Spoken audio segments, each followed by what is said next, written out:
Oswaldo, Richard, é utilizado algum software na calibração automática? Tá. E se sim, quais? Tá, vamos lá. Não dá para falar de indústria 4.0 sem a gente falar de software, desse aparato, de sistema, esse tipo de coisa.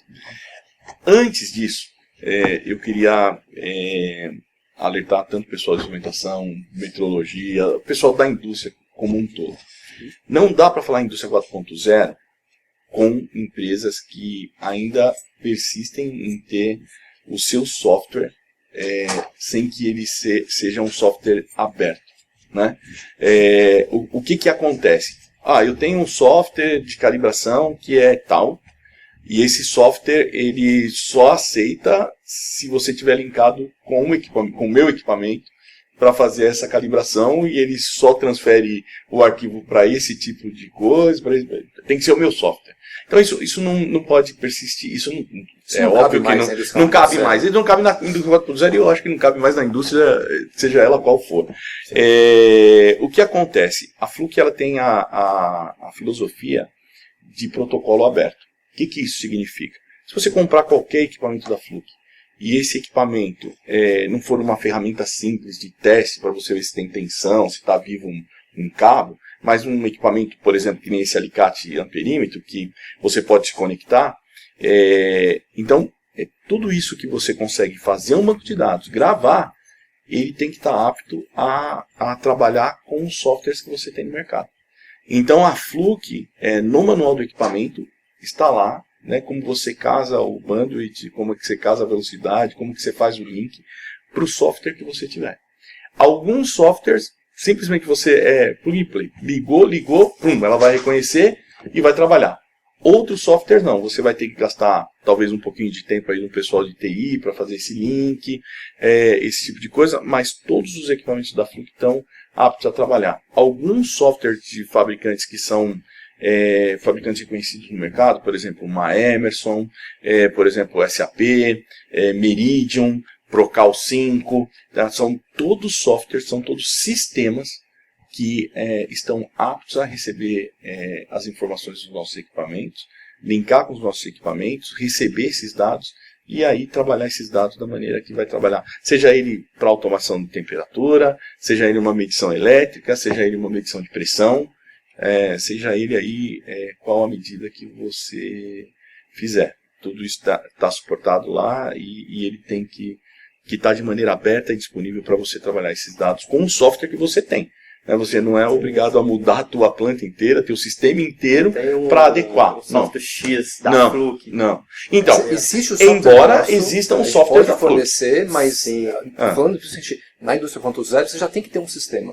Uhum. Então, clientes que ainda não têm um sistema vão precisar do software da Fluke para fazer essa coleta do hardware para o software. Isso. Ele existe. Agora, ele não é mandatório. Se você já tem um software, um sistema preparado para receber isso, porque a sua indústria está fornecendo várias outras informações, é simplesmente ligar, como o Orlando falou, alguns são plug and play, mas eu vou plugar lá e vou extrair essas informações de forma automatizada.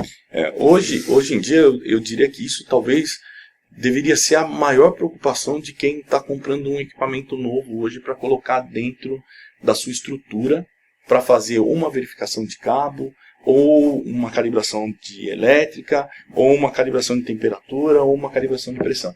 Eu acho que essa talvez seja a maior preocupação, porque amanhã ele vai ter que colocar isso no sistema que ele tem rodando lá, e aí como é que eu vou fazer esse casamento? Se ele não conseguir fazer isso, se isso for uma caixa preta para ele, ele não consegue tirar os dados dali, o que vai acontecer? Ele vai ter que pegar esse hardware, separar esse calibrador que ele comprou, né?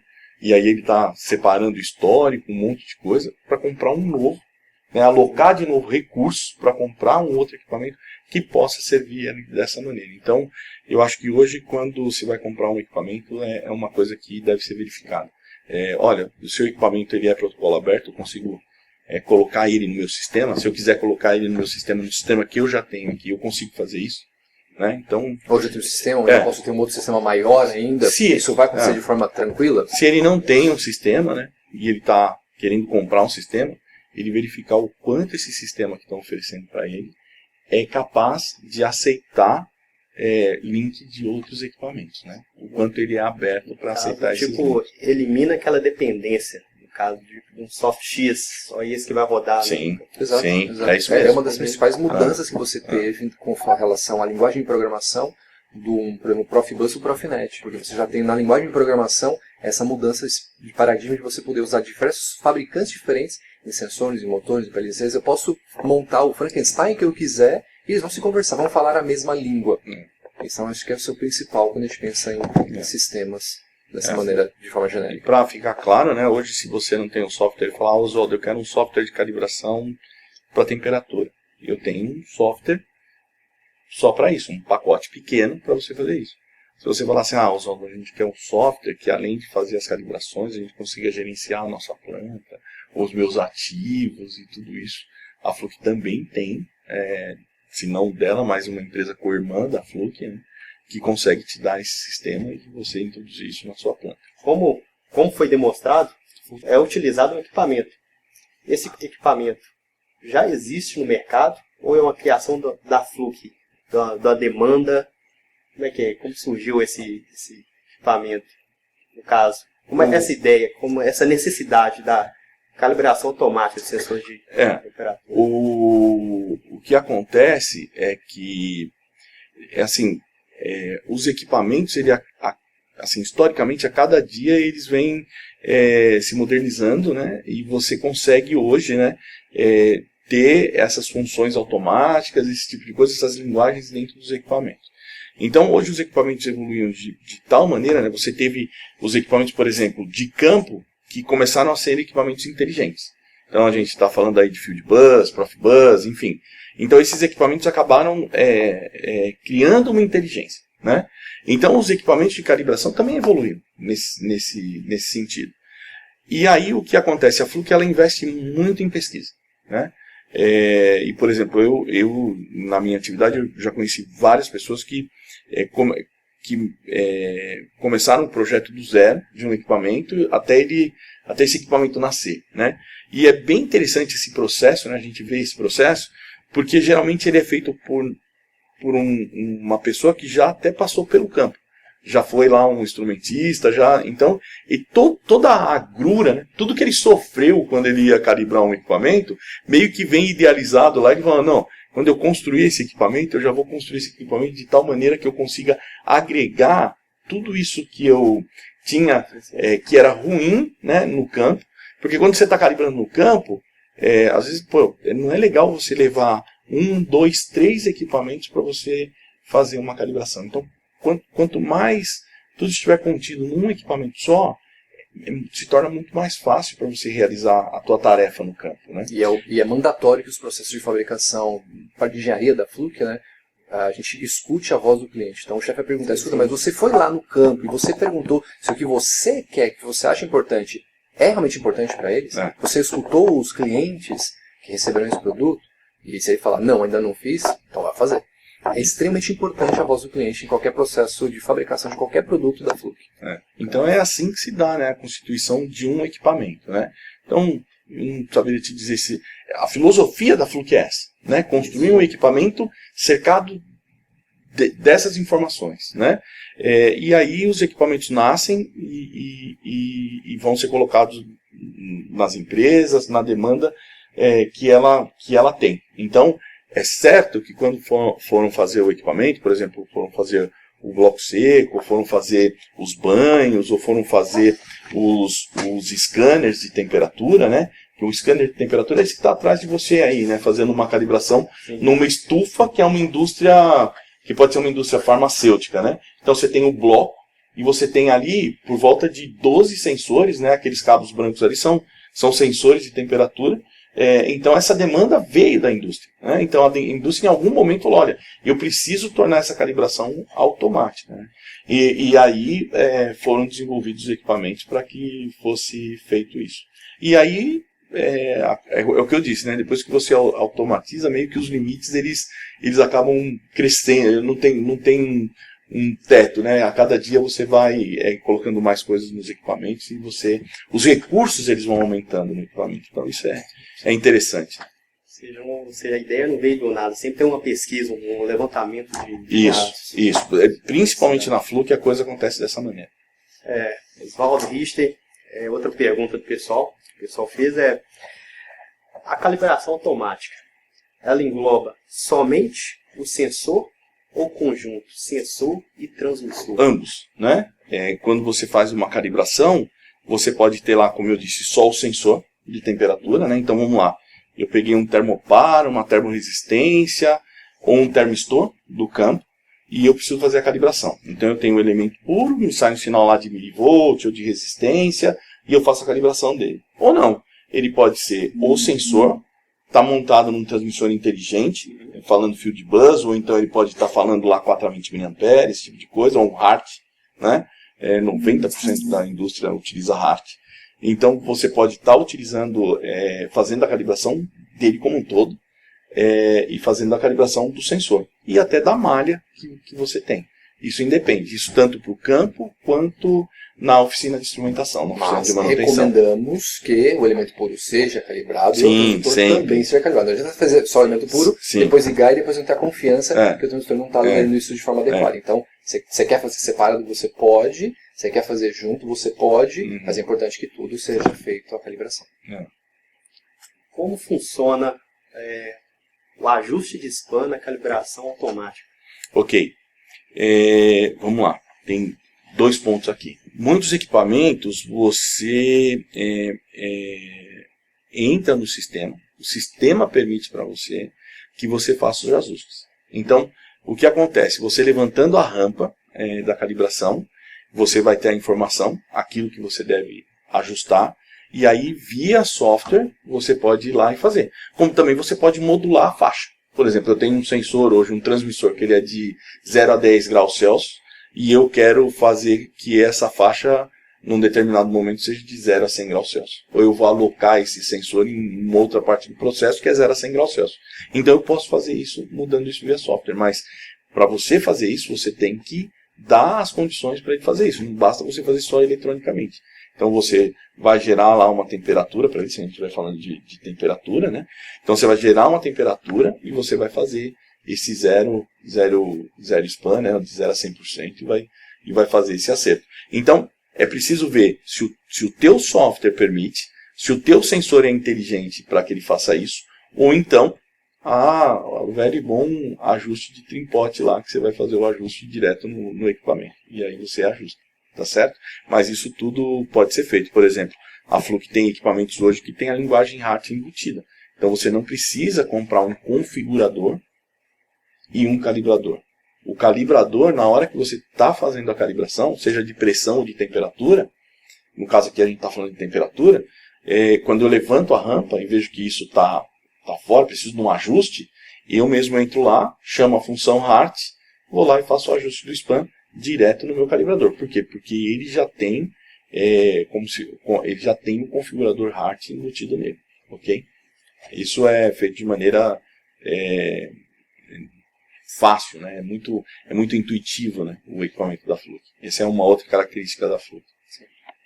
Como foi falado, no caso, ele já gera o diagnóstico, né? Não precisa de uma intervenção humana para coletar dados, essa coisa. Não, tudo isso vem de maneira automática para você. Tudo isso de maneira automática. Outra coisa, Oswaldo, o equipamento ele contém um instrumento padrão já calibrado? Ótima pergunta. O que acontece? Né? A gente precisa identificar o que é esse equipamento. O que é que você usa para calibrar. Por exemplo, se a gente estiver falando de um bloco seco.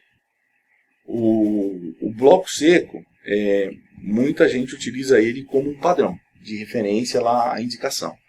Mas segundo as normas, até a STM e a DOCSEGEC, né, um bloco ele nada mais é do que uma fonte de calor.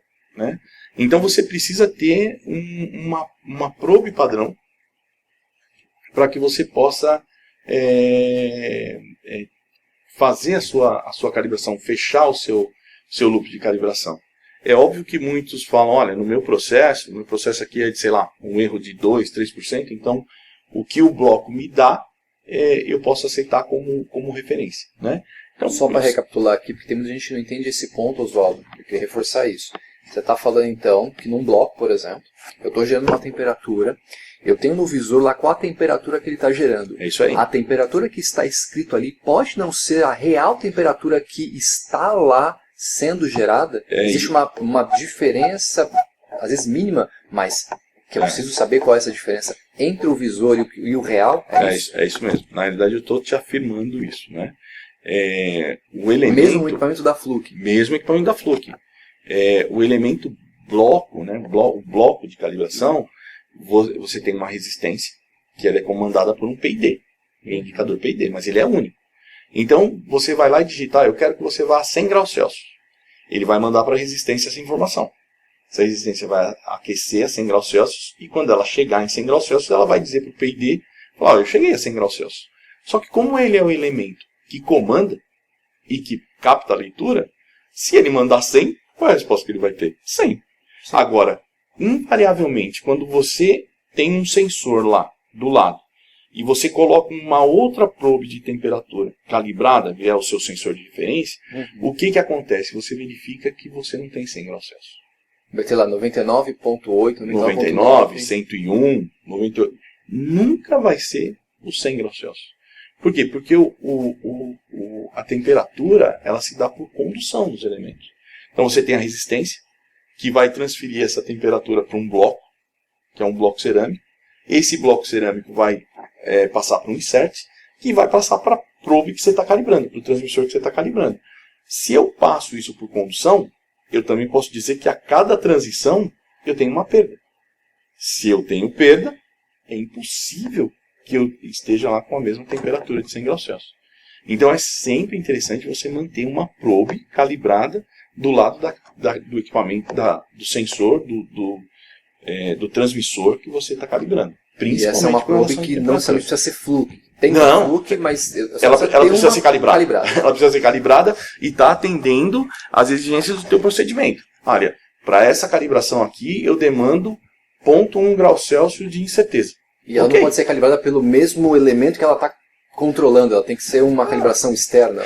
Sim, sempre. Quando você tem uma empresa e você tem esse sistema de calibração implantado dentro da tua empresa, geralmente você manda isso para um laboratório secundário do Inmetro, esse tipo de coisa, aí você recebe o certificado e ele passa a ser o seu padrão de referência. E aí você segue. Então, é importante até para o pessoal, né, até testar. Pega o que eu estou falando, né, e verifica lá. Coloca um sensor do lado lá, bota o bloco lá, 100 graus. Bota um sensor do lado, depois bota um outro sensor, que você confia ou que você tem uma calibração, e aí você vai verificar isso que eu tô dizendo, né? Okay. É muito difícil você ter a mesma temperatura. Então, também é assim, a não ser que o teu procedimento permita que você tenha um bloco como tua referência, mas há muito tempo ele deixou de ser um padrão.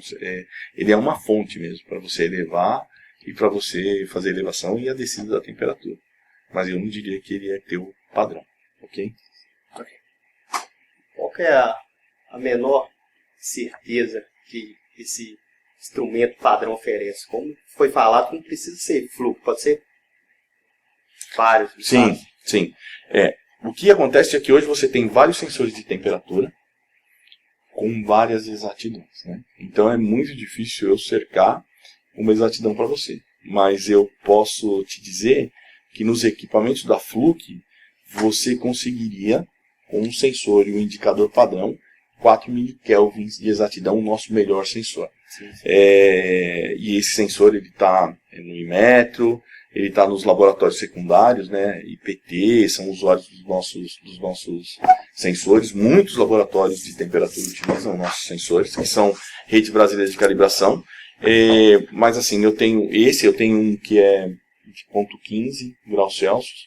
Então, mais importante, né, até de falar, quanto que a Fluke consegue num sensor. Pô, eu consigo muita coisa. Se você pensa na pirâmide metrológica, eu tenho equipamento para toda ela. Eu tenho ela para a indústria, equipamento para campo, eu tenho equipamento para os laboratórios, ainda dentro da indústria, ou de terceiros, mas eu tenho também para os secundários, para os primários. Hoje, lá dentro da Fluke Estados Unidos, existe o padrão de tensão, padrão nível primário. É isso aí. Então, A Fluke, nós fabricamos célula do ponto triplo, nós fabricamos célula da prata, célula do ponto fixo. Então, a exatidão disso é muito grande. Mas também fabricamos as probes de transferência, esse tipo de coisa. Mas o mais importante é sempre observar. Assim, a gente nunca constrói a casa do telhado para o alicerce. O negócio é construir a casa do alicerce para o telhado. Então, a sua instrumentação de campo, qual é a exigência do seu processo? Meu processo é 1 grau Celsius. Né? O que eu preciso para calibrar 1 grau Celsius? Existe uma relação, né, que a gente utiliza que você pode ter 3 vezes, 4 vezes ou 10 vezes aquilo que você está tendo no processo. Então, se eu tenho 1 grau Celsius e eu vou fazer uma relação de 4 vezes, a minha probe padrão ela é de 0,25 graus Celsius. E aí é interessante você manter essa regra, porque muitas vezes a gente chega na indústria, chega para o pessoal, e o pessoal chega para a gente e mostra probes assim, como essa de 4.000 kelvins, não é difícil encontrar. É uma probe caríssima para você fazer a manutenção dessa probe. Ela é caríssima.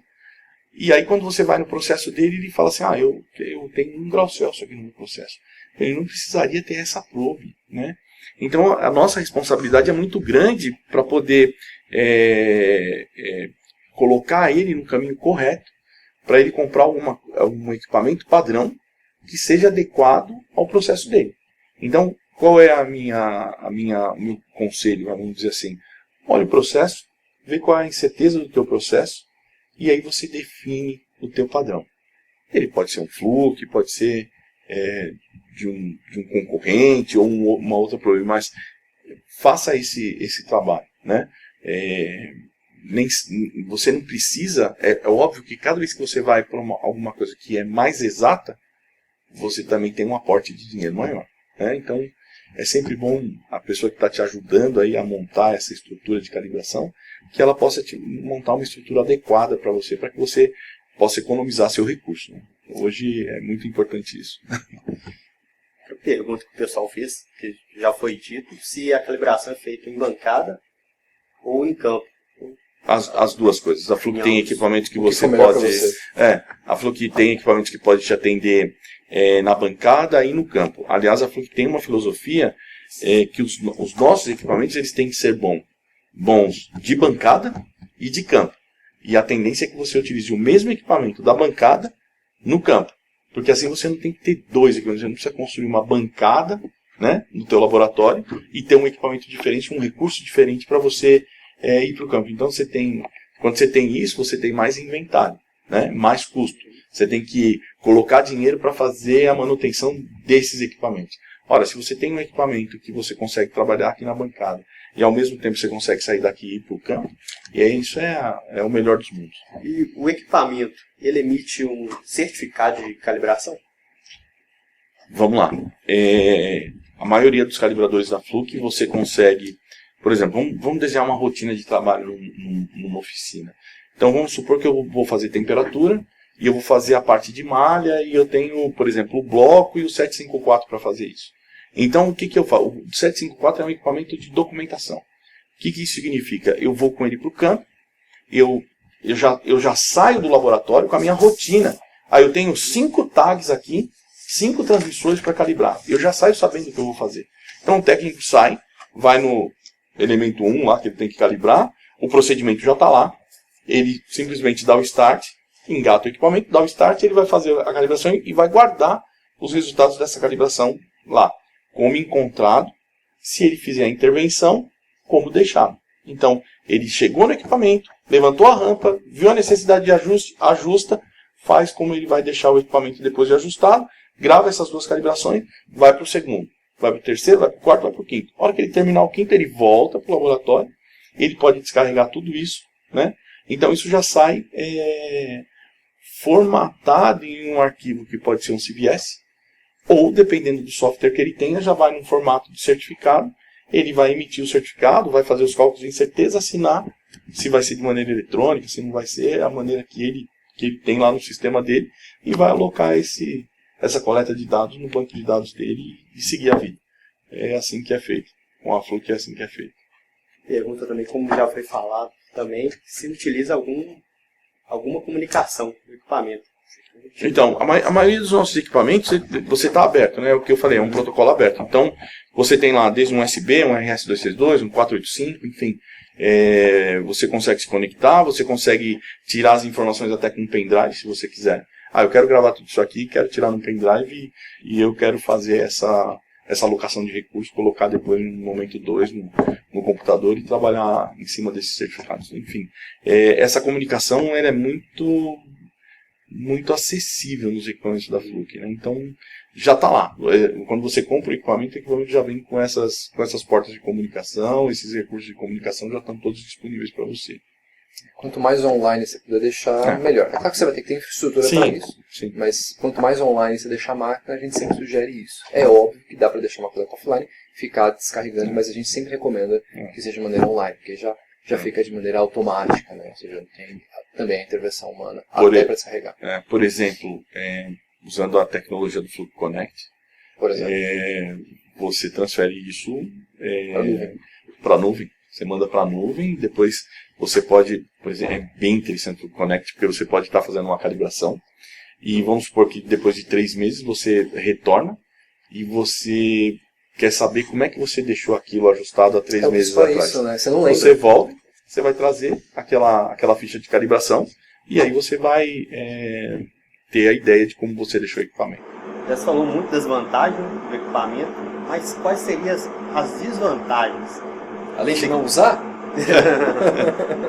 eu não vejo nenhuma desvantagem com relação à utilização do equipamento e com relação a automatizar, né? Assim, eu só vejo vantagens, né?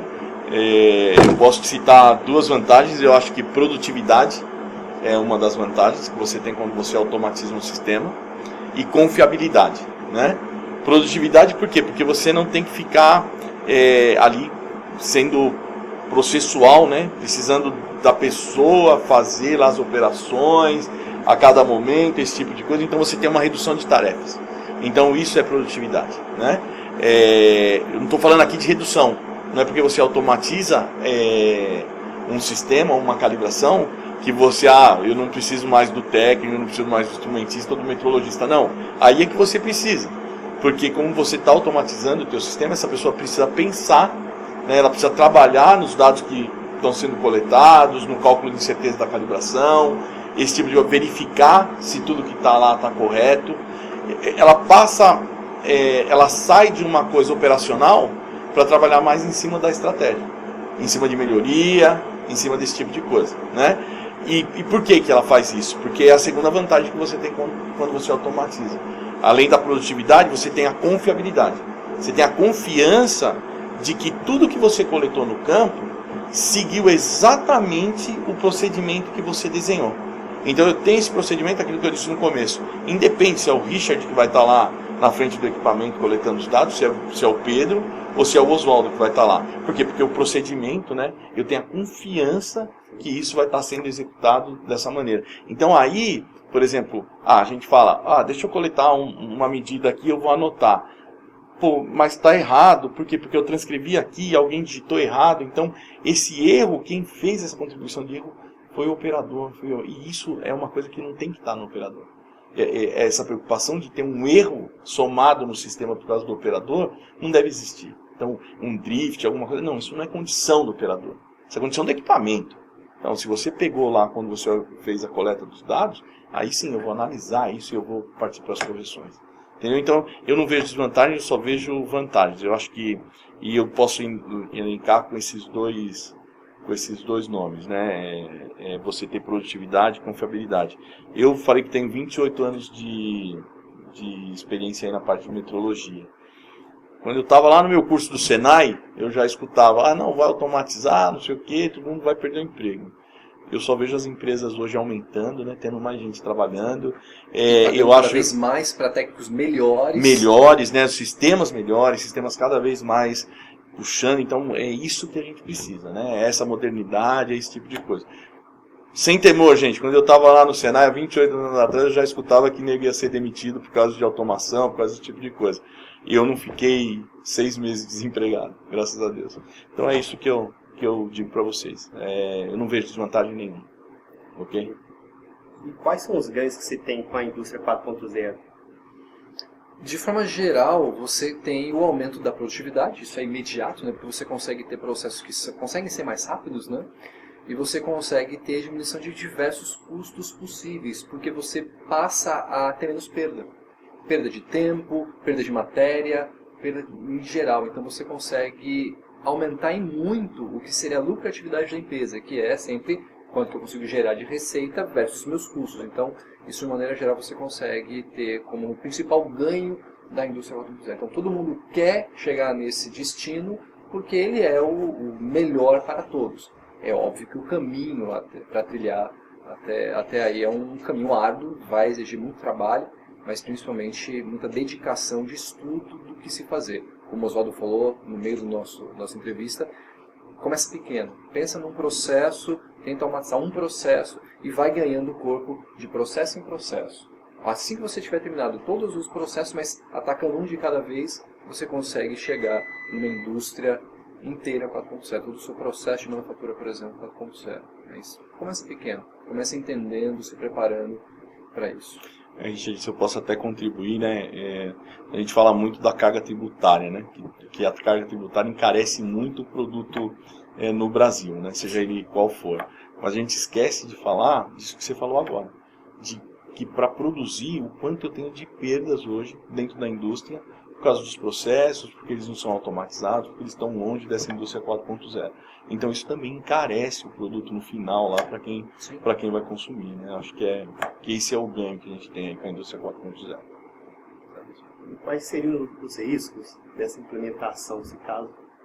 Então, como a gente falou lá atrás, uma coisa que é a base de qualquer sistema é a comunicação. Então, a grande vantagem do sistema 4.0 é falar todos os equipamentos de diferentes marcas possíveis, aí como o brinquedo, o Frankenstein que ele for montar, falam a mesma língua. Mas o problema é que, às vezes, a transmissão dessa linguagem é ruim. Por quê? Porque o meu sistema de cabeamento, como eu falei, pode ser cobre, pode ser fibra, tanto faz, eles não são imunes a problemas, eles podem ter problemas. Então o que eu preciso é principalmente entender quais são os possíveis problemas, como projetar corretamente o meu sistema para poder casar isso. Exemplo, muita gente prefere trabalhar com o cobre porque é mais simples manuseado. Fibra ótica é mais sensível, então qualquer coisinha pode entrar uma sujeira, pode quebrar, pode trincar, então é mais complicado, claro que alguns ativos podem ser mais caros também. Então o processo de fibra ótica normalmente costuma ser um pouco mais caro. Então eu quero trabalhar com o cobre. Aí muita gente, por trabalhar em indústria, então em vez de trabalhar com o cobre convencional, eu vou e compro um sistema de cobre que é blindado. Mas esquece de se atentar se o sistema de aterramento está chegando até a máquina de forma adequada. Eu pego muito erro em sistemas de informação que são blindados, onde na verdade a barra do terra é boa, o sistema de aterramento ali na máquina é bom, mas as vinculações até a chegada na máquina se perdem.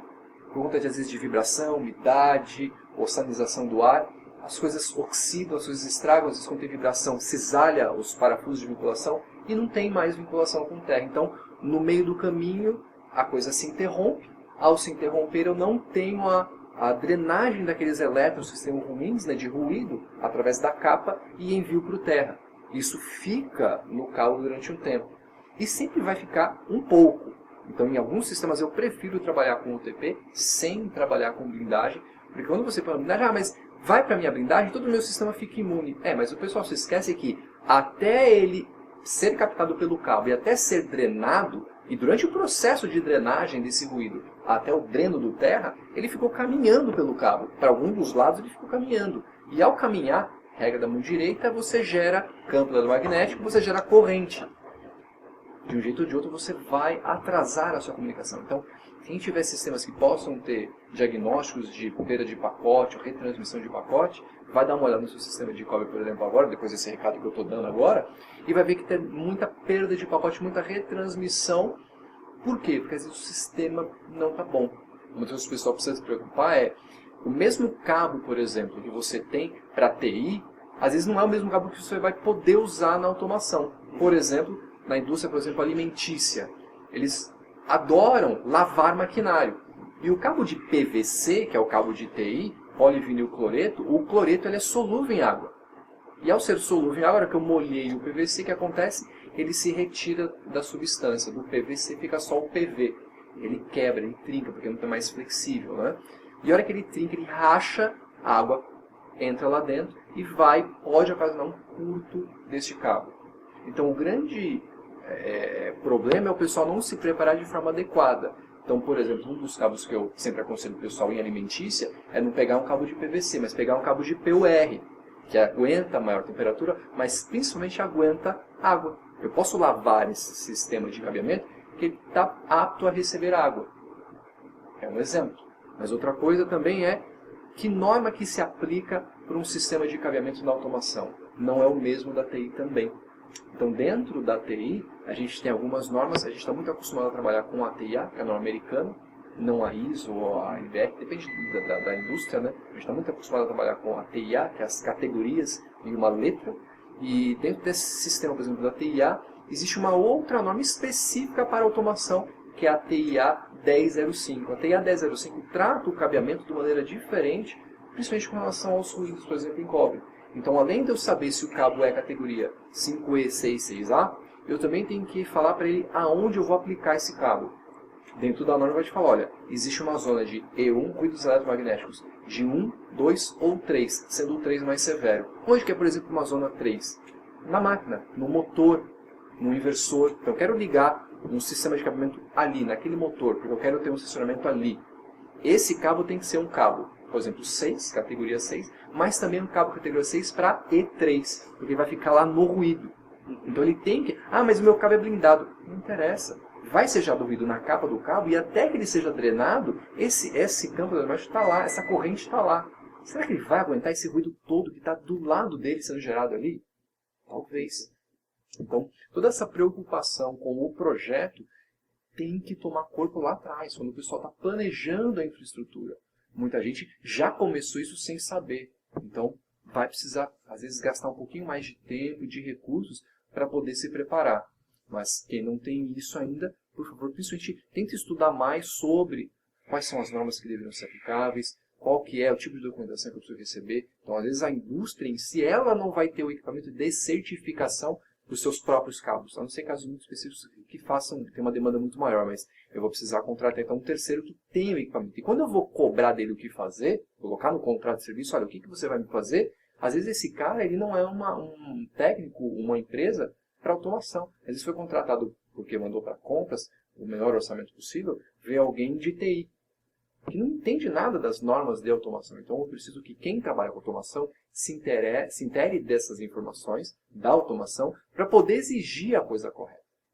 Então é isso que eu estou nesse passo agora, doutrinando o mercado de automação para se preparar com relação a que tipo de normas para a engenharia, para a área de planejamento. A área da manutenção vai receber então tudo melhor preparado, menos problemas para serem enfrentados.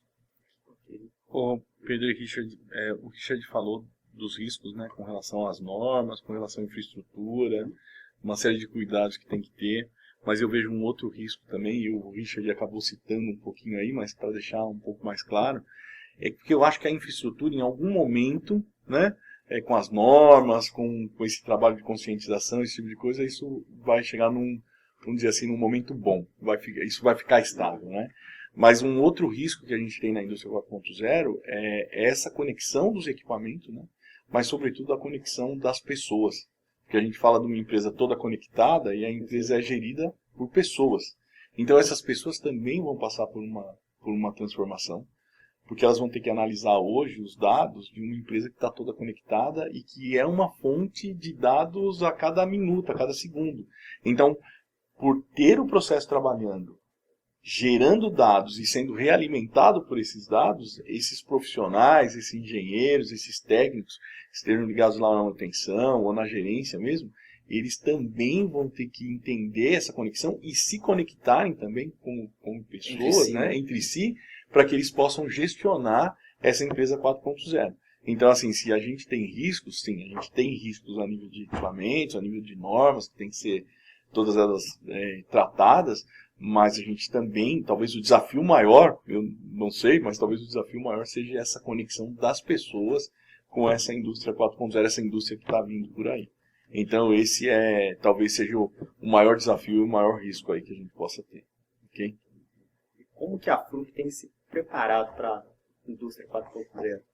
Como a gente falou, todo o processo de engenharia dos produtos parte do pressuposto que o cliente é ouvido. Então, esse é o básico. Então, eu escuto o cliente e entendo a necessidade que ele tem. Às vezes não percebe que terá uma necessidade futura. Então, também a gente entra em contato com quem? Com os fabricantes. Então, existem fabricantes de automação que são parceiros da Fluke, que nos fornecem, olha, a diretiva que a empresa está tomando. Então, ao saber da diretiva da empresa de automação, a gente sabendo das necessidades reais do campo, a gente consegue, então, preparar equipamentos que vão ser cada vez mais novos, cada vez poder receber condutividades diferentes, informações diferentes, para poder trabalhar com esses usuários. Então, a gente não pode dar spoiler de quais são os produtos que estão no forno, mas é sempre uma certeza na Fluke que você vai sempre ter um equipamento que é confiável, que tem precisão, mas que sempre cada vez mais está pronto para uma função futura. Então, tudo que a gente faz pensando sempre no equipamento que vai... O pessoal brinca, né? Eu casei com o meu Fluke e vou ficar com ele durante 10, 20, 30, 50 anos. Né? A gente vê histórias de clientes que têm Flukes há 50 anos e continuam operando de maneira ininterrupta, tranquilamente. Então, essa é a mensagem que a gente quer dizer com relação à preparação para o futuro. Os clientes falam, nós escutamos, né? Esse é o lema da Fluke, esse é um jargão que a gente utiliza, mas isso é real. E é isso mesmo, quando a gente pensa em uma solução a nível da indústria, esse tipo de coisa, a gente vai escutar lá a demanda, né? O pessoal lá da ponta, quem está lá na área, para a gente criar novos equipamentos. Um exemplo que eu dou, né, é que você fala, pô, a gente tem muito equipamento com essa automação, com esse nível.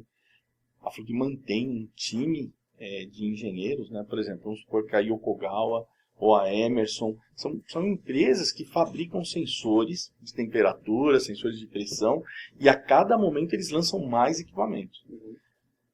Os nossos equipamentos, quando eles lançam lá um equipamento, esse time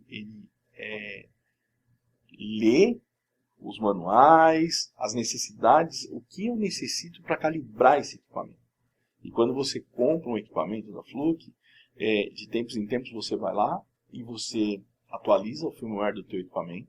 E esses procedimentos vêm para dentro do teu equipamento. Então lembrando que a atualização gratuita. Sim, tudo isso, a gente não está falando em preço, mas eu quero exaltar aqui o cuidado e a preocupação que a gente tem nessa continuidade, né? Então é assim que a Fluke se prepara, é assim, é ouvindo o cliente, é estando preocupado, é olhando para o movimento de mercado, a cada equipamento novo que é lançado no mercado, quais as necessidades que se tem para essa demanda dessa nova empresa, dessa nova indústria, desse novo equipamento que está sendo colocado lá no processo. Quais são as demandas que nós temos, né? Então tudo isso é uma preocupação que é diária dentro da Fluke para que a gente possa colocar o melhor equipamento na mão dos técnicos. Né? É dessa maneira que a gente anda, que a gente movimenta. Né? Pessoal, vou mostrar para vocês essa tecnologia do Fluke Connect que a gente falou aqui durante a entrevista aqui do pessoal do Guri da Automação.